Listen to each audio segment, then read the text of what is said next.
ரஜினி சாருக்கு அப்புறம் அதே சின்சியாரிட்டியில இருக்கிற ஒரே ஆர்டிஸ்ட். பட் ஃபேன்ஸுக்குள்ள என்னன்னா, ஓகே இவங்களை பத்தி எழுதுறப்ப யாரோட பேரை முதல்ல எழுத போறாங்க? அது அஜித் விஜய்னு எழுத போறாங்களா? விஜய் அஜித்.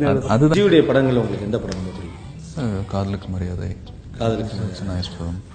விஜயோட ரசிகன்.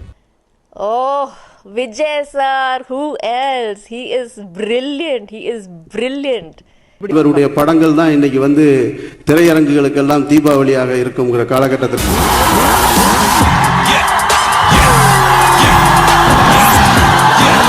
அந்த குவைட்னஸ் ஜாஸ்தி எதுவுமே பேச மாட்டாங்க. அதெல்லாம் அவங்க வேலை வந்து அது இல்லை.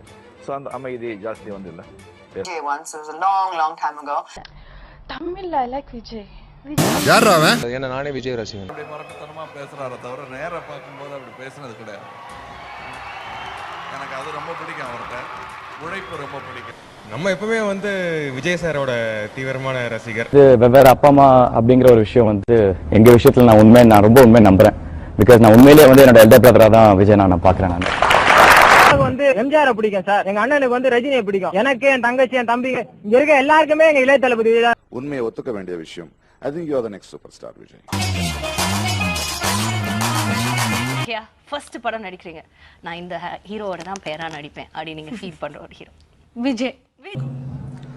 அவர் என்னவா இருந்தாரு, எப்படி அவரோட முதல் படம் ஆரம்பிச்சாரு, இன்னைக்கு சூப்பர் ஸ்டார் அப்படின்ற ஸ்டேட்டஸ்க்கு கொஞ்சம் இருக்காரு. அங்க நெருங்கிட்டான்னு கூட நான் சொல்லுவேன். விட அந்த இமேஜ் எனக்கு ரொம்ப பிடிக்கும்.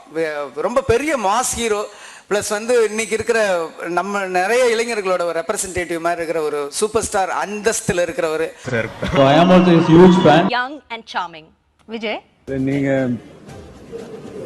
என்ன நிறைய பேர் சொன்னீங்க, என்ன வந்து பாக்குறதுக்கு பெரிய சான்ஸ் அப்படி இப்படின்னு சொன்னீங்க. நான் ரொம்ப சாதாரணமான ஒரு மனுஷன்.